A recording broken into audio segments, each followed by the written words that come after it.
नमस्ते दोस्तों, स्वागत है आपका आपके अपने YouTube चैनल ट्रेंडिंग स्टॉक्स में। आज 18 सितंबर वेडनेसडे का दिन। आज के दिन के लिए जिन स्टॉक्स को हमने इंट्राडे ट्रेडिंग के पॉइंट ऑफ व्यू से आइडेंटिफाई करके रखा था, चलिए देखते हैं एक एक करके इन स्टॉक्स पे किस तरीके से एंट्री और एग्जिट के मौके हमें मिले। वीडियो शुरू करने से पहले आपसे रिक्वेस्ट है कि वीडियो पर कमेंट कीजिए, हमें बताइए हमारा कंटेंट आपको पसंद आ रहा है कि नहीं पसंद आ रहा है, ताकि हम हमारे कंटेंट को उस हिसाब से बेहतर आपकी रिक्वायरमेंट के हिसाब से बना सके।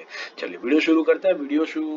पहला जो स्टॉक हमने सिलेक्ट किया था वो था ग्राइंडवेल नॉर्टन। ये हमने स्विंग ट्रेडिंग में भी सिलेक्ट किया था और इंट्राडे में भी सिलेक्ट किया था।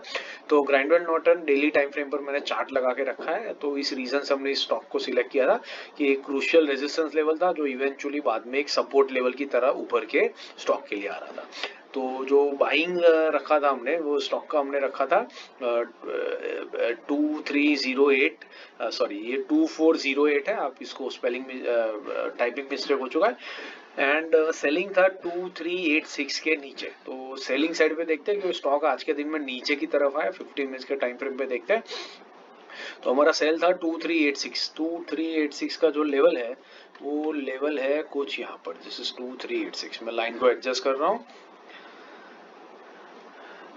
2386 का जो लेवल था वो हमारी फर्स्ट 15 मिनट्स की कैंडल में ही ब्रीच हुआ। यहाँ पर आप देख सकते हैं। तो आप देख सकते हैं कि फर्स्ट 15 मिनट की कैंडल में तो ये स्टॉक आया, फिर उसके बाद तीन चार कैंडल्स, मतलब टोटल 1 घंटे तक स्टॉक इस लेवल के ऊपर बार बार हिट करता रहा। तो आपकी बहुत बढ़िया सेल साइड की एंट्री इसमें हो गई होगी। और उसके बाद जो स्टॉक है उसने लो लगाया तकरीबन यहाँ तक का। मैं इसको ब्लू कलर से हाईलाइट कर देता हूँ ताकि डिफरेंस समझ में आए। तो 2386 पर जो एंट्री हुई वहां से स्टॉक ने लो लगाया 2348 का। और ये जो मूवमेंट आप देख सकते हैं वो मूवमेंट पूरा का पूरा बढ़िया प्राइस एक्शन के फॉर्म में हुआ, मतलब ऊपर स्टॉप लॉस हिट तरफ होने की तरफ गया ही नहीं है स्टॉक, धीरे धीरे करके in reverse flag and pole, inverted flag and pole बनाते बनाते स्टॉक नीचे की तरफ आया है। तो ये बेसिकली आपको स्टॉक ने कितना मूवमेंट दिया, स्टॉक ने मूवमेंट दे दिया यहाँ पर आपको ऑलमोस्ट 38 रुपीज का, मतलब 1.5% था, 1.5 से 1.25% का मूवमेंट स्टॉक ने यहाँ से यहाँ तक में आपको अटेन करके दिया। तो बहुत बढ़िया ट्रेड रहा जिसके अंदर बहुत बढ़िया 1 से 1.5% टारगेट आपको कमाने का मौका यहाँ पर मिला होगा। दूसरा स्टॉक जो हमने सिलेक्ट किया था वो था एडलवाइज। एडलवाइज हमने क्यों सिलेक्ट किया था देख लेते हैं। ये अपने एक ऑल टाइम हाई के पास में चल रहा था और वहां पर स्टॉक 3 दिनों से, पिछले 2 दिनों से अनडिसाइसिव कैंडल्स बना रहा था। इसी लेवल पर खुलता था, ऊपर जाता था, नीचे जाता था और उसी लेवल पर आकर के क्लोजिंग करता था। आज के दिन में भी स्टॉक ने नीचे की तरफ क्लोजिंग दी है, लेकिन ऊपर नीचे दोनों तरफ मूवमेंट दिखाई है।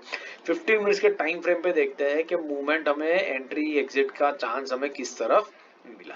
तो अगर हम देखें तो हमारा बाई था एडलवाइस के लिए 132.20 के ऊपर। 132.20 का लेवल आपको मिलेगा कुछ यहाँ पर, दिस इज दैट लेवल। तो अगर मैं आपको थोड़ा सा इसको जूम करके बता दूं तो आपको दिखेगा कि इस लेवल पर स्टॉक पहली 2 15 मिनट की कैंडल में आया, मतलब 30 मिनट्स में स्टॉक ने आपको इसमें एंट्री करने का मौका दिया। तो आपकी एंट्री अच्छी खासी इसमें हो जानी चाहिए। और अगर तीसरी 15 मिनट की कैंडल का मैं हाई पकड़ूं तो इसने हाई लगा दिया 135.92 का, मतलब ये स्टॉक ने ऑलमोस्ट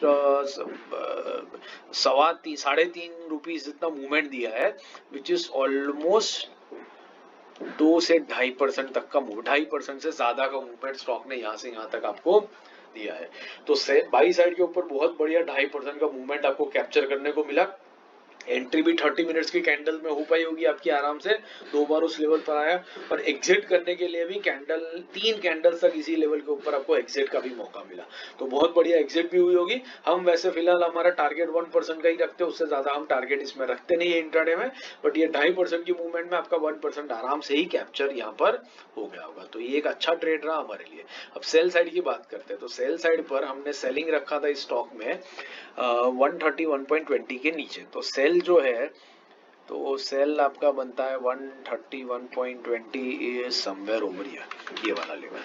ठीक है, सो इसको भी थोड़ा सा एनलार्ज कर लेते हैं। तो आप देख सकते हैं कि इसमें आपको एंट्री करने का मौका यहाँ पर इस पर्टिकुलर कैंडल में मिला होगा 11 बजे की कैंडल में। उसके बाद स्टॉक ने अगर हम देखें तो लो लगाया इस कैंडल में 130.13 का। तो 1 रुपी जितना मूवमेंट हुआ, लेकिन हमारा पूरा 1% का टारगेट इसमें कंप्लीट नहीं हुआ और उसके बाद ये ग्रीन कैंडल ऊपर की तरफ गई, तो यहाँ तक ये 133 तक गई, तो आपका स्टॉप लॉस इसमें आराम से हिट हो गया होगा। तो आधा % का लॉस आपका स्टॉप लॉस की वजह से हुआ और 2 से 2.5% का मूवमेंट आपको ऊपर कैप्चर करने को मिला। तो ये स्टॉक एक अच्छा ट्रेड रहा जिसके अंदर में अच्छा खासा प्रॉफिट आपने डेफिनेटली स्टॉक के अंदर में बनाया होगा। हम सेबी रजिस्टर्ड फाइनेंशियल एडवाइजर्स नहीं है, इसलिए कोई भी ट्रेडिंग इन्वेस्टमेंट करने से पहले अपने सेबी रजिस्टर्ड फाइनेंशियल एडवाइजर की सलाह जरूर ले लीजिएगा। हमारे वीडियोस को एजुकेशनल पर्पज से देखिए और पेपर ट्रेडिंग कीजिए, तो पेपर ट्रेडिंग में आपको डेफिनेटली आज के दिन में फायदा होता हुआ दिखा होगा। तीसरा स्टॉक जो है वो डीसीएम श्रीराम, ये भी एक resistance converted into support level था। इस लेवल के ऊपर स्टॉक बार बार आकर के सपोर्ट ले रहा था।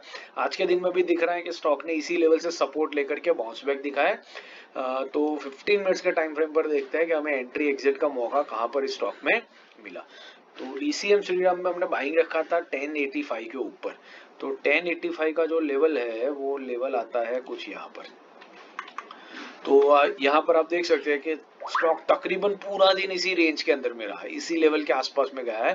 तो अगर ये आप देखिए इसने ब्रेकआउट ही दिया 1:45 बजे, तो अगर सुबह से लेकर के 1:45 के बीच में अगर स्टॉक एक ही रेंज में कर रहा है तो हम कॉस्ट टू कॉस्ट बेसिस पे एग्जिट कर ही लेंगे इसके अंदर में से, क्योंकि अगर ये स्टॉक आपको कोई मूवमेंट ही नहीं दे रहा है, एक नैरो सी रेंज में ही अगर ये 3-4 घंटे स्पेंड कर रहा है, तो इस ट्रेड में बने रहने का कोई लॉजिक बनता नहीं है। इसमें कॉस्ट टू कॉस्ट या तो छोटा सा स्टॉप लॉस लेकर के डेफिनेटली निकल जाना चाहिए, क्योंकि इतना टाइम इस रेंज में वेट करने के बाद में ये स्टॉक किस डायरेक्शन में जाएगा इसका कोई आइडिया किसी को कभी भी लग ही नहीं सकता है।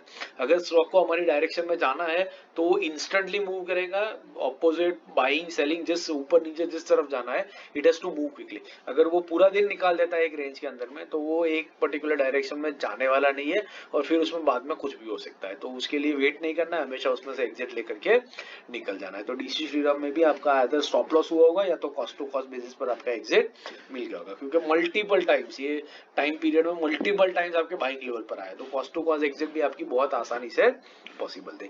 आशा करता हूँ आपको ये एनालिसिस समझ में आ रहा है और पसंद आ रहा है। समझ में आ रहा हो तो लाइक जरूर कीजिएगा, कमेंट जरूर कीजिए और दोस्तों के साथ भी चैनल को शेयर कीजिएगा। बाकी इंट्राडे स्विंग पोजीशनल के वीडियोस मैंने पिंक कर दिए, इनको देखिए, हर तरीके की ट्रेडिंग हमारी चैनल से सीखते रहिए और पैसा कमाते रहिए। Thank you and have a great trading day tomorrow.